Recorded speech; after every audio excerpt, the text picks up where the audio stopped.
Hello friends and family எல்லோரும் எப்படி இருக்கீங்க? இன்றைக்கி சண்டே விலாக் தான் பார்க்க போகிறோம். அப்பா எனக்கு வந்து மீனும் இறாலும் வாங்கிட்டு வந்திருந்தாங்க. இதுக்கு முன்னாடி இந்த மீன் வாங்கினதே கிடையாது, பார்த்ததும் கிடையாது, சமைச்சதும் கிடையாது. புதுசாக ஒரு மீன் வாங்கிட்டு வந்தாங்க. அது வந்து ஒரு மாதிரி தங்க கலரில் இருந்தது. என்ன மீனுன்னு தெரியல. ஆனால் மீன் பார்க்கவே சூப்பராக இருந்தது. அதாவது ஆட்டுக்கறி எப்படி இருக்கும் அதே மாதிரியே தான் இருந்தது.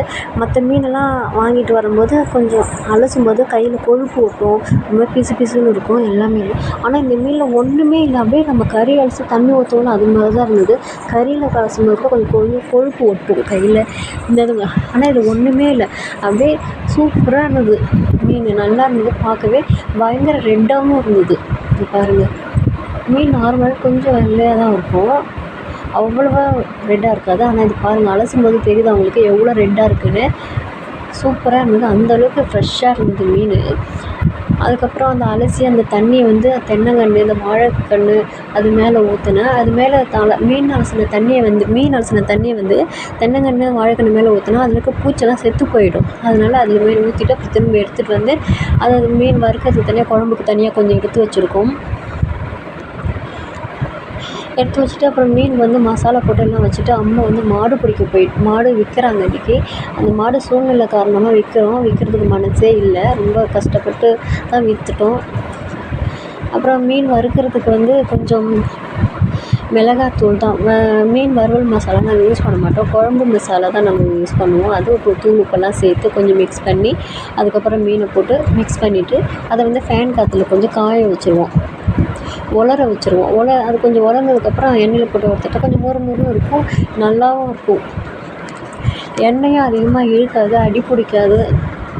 அதனால் இந்த மீன் வந்து நீங்கள் ஏற்கனவே பார்த்துருக்கீங்களா, உங்கள் வீட்டில் சமைச்சிருக்காங்களா அப்படின்னு சொல்லிட்டு சொல்லுங்கள், கமெண்ட் பண்ணுங்கள்.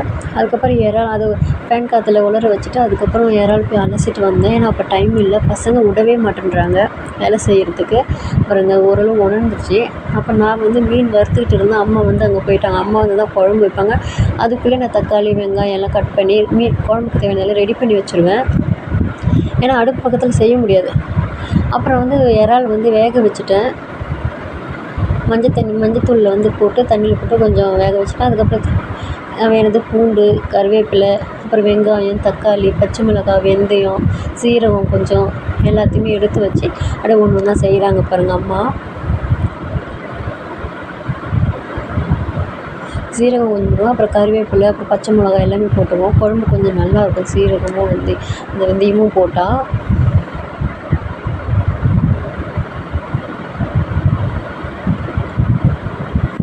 அப்புறம் சின்ன வெங்காயம் இதெல்லாம் போட்டுருவோம். பூண்டு எப்பவுமே நாங்கள் நசுக்கி தான் போடுவோம், அரைச்சி போடவே மாட்டோம். நசுக்கி போடும்போது அது பூண்டை நசுக்கும்போது அதுலேருந்து ஒரு வித வாசனை, அதுலேருந்து ஒரு திரவியம் வந்து அதுலேருந்து வெளியேறும். அது வந்து நல்லது அப்படின்னுவாங்க. அது வந்து குழம்பு போட்டால் இடித்து போட்டால் இன்னும் நல்லாயிருக்கும், சுவையாகவும் இருக்கும். அப்புறம் மீன் குழம்பு செஞ்சிட்ருக்க கேப்பில் வந்து இறாலும் நாங்கள் ரெடி பண்ணிட்டோம். பாருங்கள், இறால் ரெடி ஆகிடுச்சு. கொஞ்சம் தான் வாங்கிட்டு வந்தோம், ஏன்னா பசங்களுக்கு மட்டும்தான். இறால் வந்து முள் இல்லாதது, அதனால் பசங்க மட்டும்தான் சாப்பிடுவாங்க. தக்காளி எப்பயுமே நாங்கள் அரைச்சி தான் ஊற்றுவோம் குழம்புல.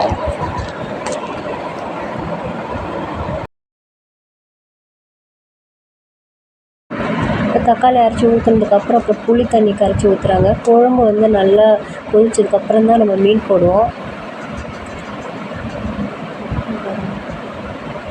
நல்லா கொதிக்குது.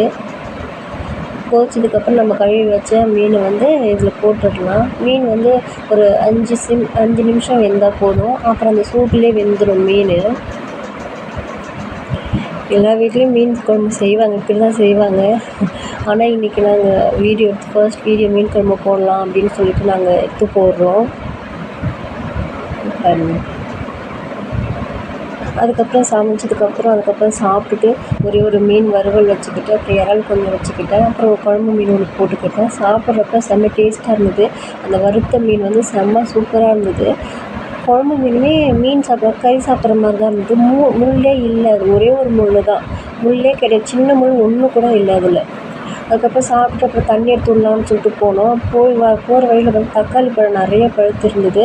அப்புறம் தக்காளியெல்லாம் பறிக்கிறதுக்காக வந்து கூடை எடுத்துகிட்டு போனோம். இங்கே பாருங்கள், கடலக்காட்டில் தான் போட்டிருந்தோம். இங்கே பாருங்கள், இந்த செடியில் பாருங்கள் எவ்வளோ தக்காளி பழுத்துருக்குன்னு. நிறைய தக்காளி வேஸ்ட்டாக போயிடுச்சு. ஏன்னா முயல் வந்து கடிச்சு போட்டுருது, எலி வந்து சாப்பிடும், அதெல்லாம் கடிச்சு போட்டுருவோம். அப்புறம் அதெல்லாம் கீழே பறித்து போட்டுட்டு அப்புறம் மீதி நல்லா இருக்க தக்காளி மட்டும் பறித்து வீட்டுக்கு எடுத்துகிட்டு வந்தோம். கத்திரிக்காயும் நிறையா இருந்தது. ஆனால் கத்திரிக்காய் நாங்கள் வீட்டுக்கு தேவையானதை மட்டும் பறிச்சுக்கிட்டோம். ஒரு அக்கா கேட்டிருக்காங்க, நாளைக்கு வந்து வாங்கிட்டு போவாங்க, அவங்களுக்காக கொஞ்சம் விட்டுட்டோம். அப்புறம் தக்காளி பறிச்சதுக்கப்புறம் பைத்தங்காய் பாருங்கள். பைத்தங்காய் போன வாரம்லாம் வந்து பார்த்தோம் பிஞ்சாக இருந்தது. இப்போ போய் பார்த்தா அப்படியே முத்தி போயிடுச்சு. நாங்கள் பார்க்கவே இல்லை.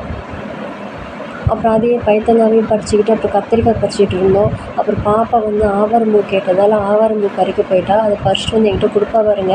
கையில் நசுக்கி அப்படியே கசக்கி கொடுப்பா.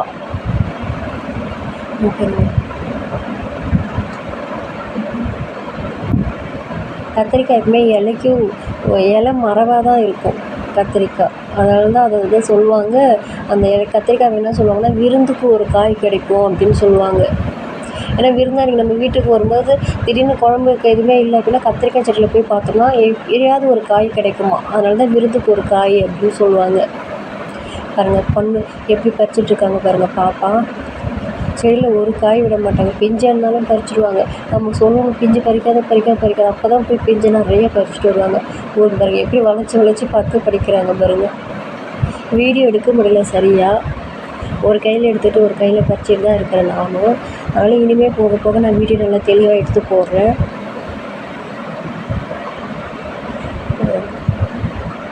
இப்படி உட்காந்து வைக்கிறாங்க பாருங்கள். இவ்வளோ காய், ஒரு குழம்புக்கு தேவையான காய் எல்லாமே எங்களுக்கு கிடச்சிது.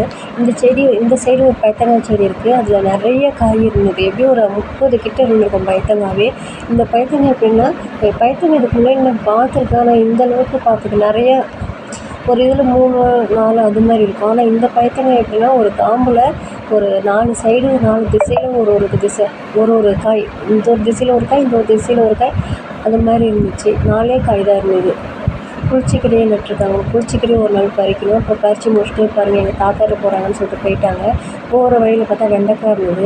ஒரு வெண்டைக்காய் பறிக்கலாம் வாமான்னு சொல்லி கூப்பிட்டாங்க. 4 வெண்டைக்காய் தான், சின்ன செடி தான். அதில் ஒரு 2, 3, 4 வெண்டைக்காய் இருந்தது. அதையும் பறிச்சுக்கிட்டு வெண்டைக்காய் குக்க முடியல பாப்பாவில். அது வந்து காம்பு இல்லாமல் உடைக்கிறோம், அப்போ தான் அதை உடைக்க முடியும்.